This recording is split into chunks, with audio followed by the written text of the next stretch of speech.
We are gathered here today to figure out how to draw them out. Or maybe you know how to draw them out, but you want to simplify it and stylize it a little bit. I have a whole series on how to draw the face features.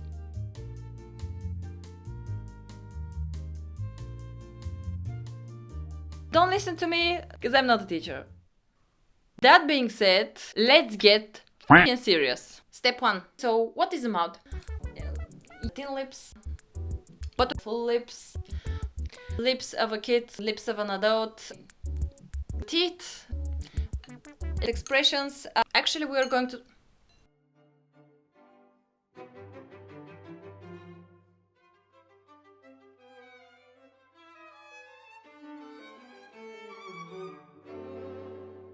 I'm using planes again to figure out the anatomy of the mouth. Are we surprised? I don't think so. That's why I don't use other methods like the one with the Bobbos, but more on that later. The important thing with 3/4 view is that the lines that are away from us will be shorter. In a more professional art language, this should be a case for shortening, if you may. But I'm speaking less intelligent, so this side is longer and this side is shorter, and that's how you show rotation. The mouth is an object with a lot of volume, so how to show it? By adding lines here, here and here, I will show how the mouth is not only turned, but also has volume. But beware, because if you want to add more strokes to show the volume more, if all of the strokes are in the same direction, it will get repetitive, it will show volume, but it also can make it look flat. Less is sometimes more. I should know.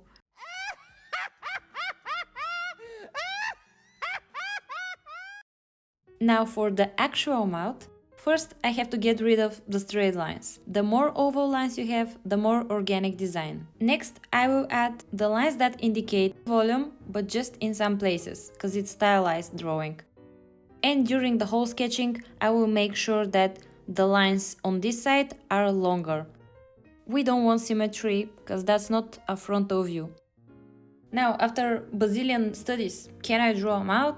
Yeah, so what? I think this is the moment when the style comes up. I can now bend the rules, exaggerate, and push the design to be even more interesting for me. Usually not only for the mouth, but for every feature, I'm just looking for something specific. I'm taking that and over-exaggerate it. As is the case here, with her more triangle top lip. And for the boys, I'm sorry, but I usually focus more on the expression than on adding volumes, so I keep it pretty simple. Do you remember my great selection of examples? This whole thing was just one big mess in my head. Now it has a structure. It was done with today's sponsor, Milanote.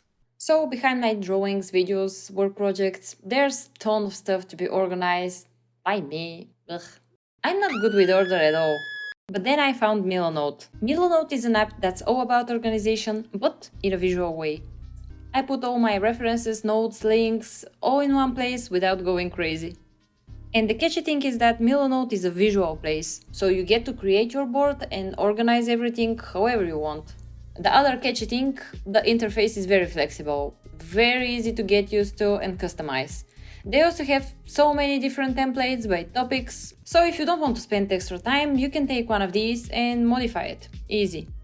Yep, that's what I do usually. All of my boards start with their template project plan in logo category, and from there I modify it as I want. I love the option to write my notes directly on my drawing. This helps me to track every step of the process and makes my workflow more clear. There's also the cool option to create color palette directly in the app. You can just drag the color option tool and pick colors directly from your references. And yeah, you can upload photos, or even better, link your Pinterest boards. I have it on my PC, but I have it also on my pad. It's really easy to have everything in one place, all of my references, color palettes, so I can grab my tablet and work wherever I go, which is not good, actually. I'm really fun at parties. What parties? You can sign up for Milanote. It's free, and I put the link in my description box. So thank you Milanote for organizing my life and sponsoring this video. Profile view is not that tricky actually. This was the 3/4 view mount. Now when we rotate it, we will see half of it. Kinda like the tail of a fish. And I usually add the chin as well. It's part of the construction, but it also helps me. So it will be the 2 planes and the chin.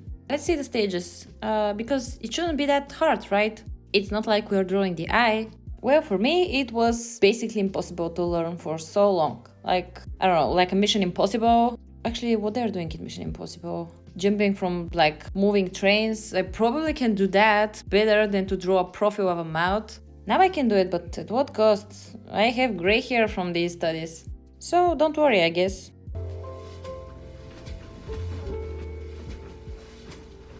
Look, man, I'm dumb, but I'm smart. And a little trick, overlapping some of the lines will create even more volume. There are some other guides and rules for how to draw the mouth, and not just the mouth but the profile, but I don't use them, just because I feel like they create the same face every time. Especially the stairs rule, which is pretty popular, and I've mentioned it actually, but I just don't use it. The more people you draw, the more references you see, or real life, you will see the variety. There's just not one correct guide for all of us, you know, and it shouldn't be. Front view, that's easy. I know I said the same about the profile, but hear me out. Look at that, no rotation. Top plane, bottom plane. You can draw your mouth like the one from the left, but if you know the structure and the planes, you can add details to make it look less flat. I'm adding these lines again, you can see them in the photo as well, to indicate that even though we have 2 main planes, their parts are facing different directions. And again, if we are using strokes to shade the mouth, they should face different directions. If we draw line from the corner of the mouth, it should go to the center of the eye. Just a basic rule to have in mind. And one more. The top lip is always darker. That's because of the rotation of the plane. For the style we already discussed. It's up to you once you figure out the basics. For mouth of a male, I prefer to keep it more simple, with less details and volumes. I just want more rough look. With the rule for the darkness of the top lip, I also follow one more, which is not to repeat the line, because this creates boring design. Try to experiment with the line shape. Okay, what happens if we decide to make our character older? First up, I will push the mouth a little bit lower.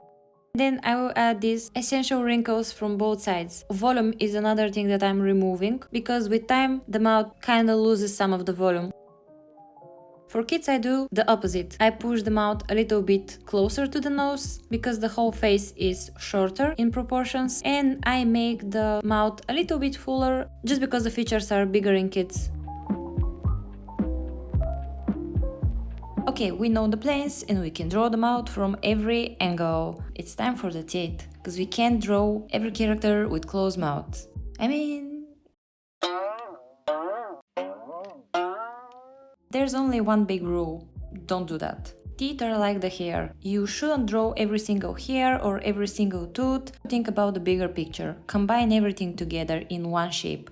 So teeth for me are essentially this long simple rectangular that I can bend. Once I draw my mouth in the correct angle, I just put this rectangular inside, bend it in the right way, and add a few details or style choices like this one here, where the middle has an edge. Once you know that rule and you can simplify the teeth, you can go ahead and experiment with the style. You can draw them in different ways depending on your style.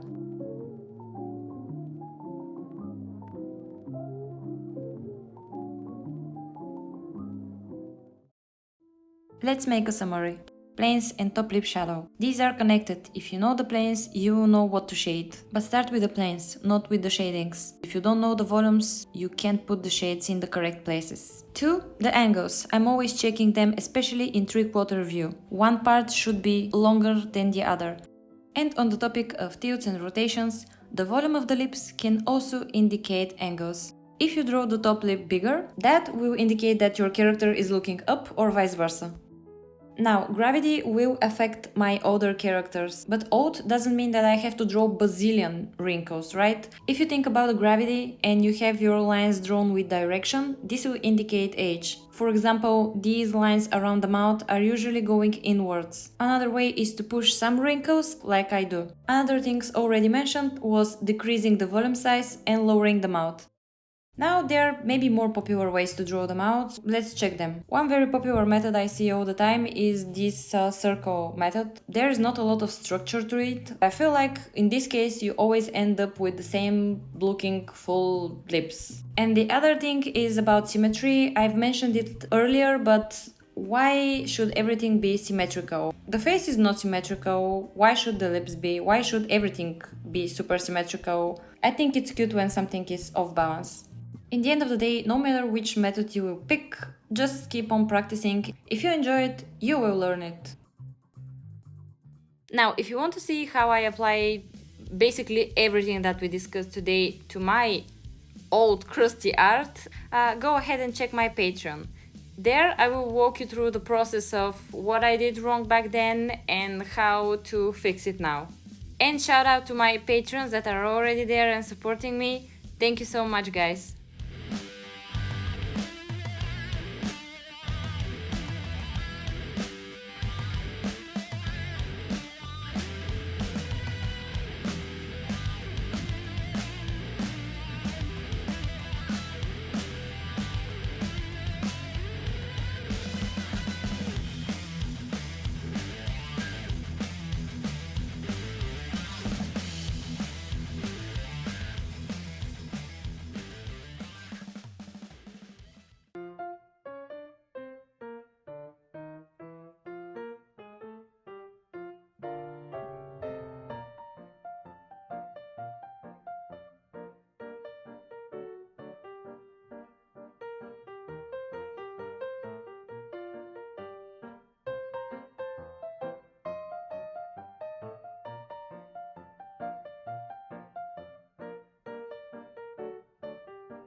If you nail the hardest, you will nail the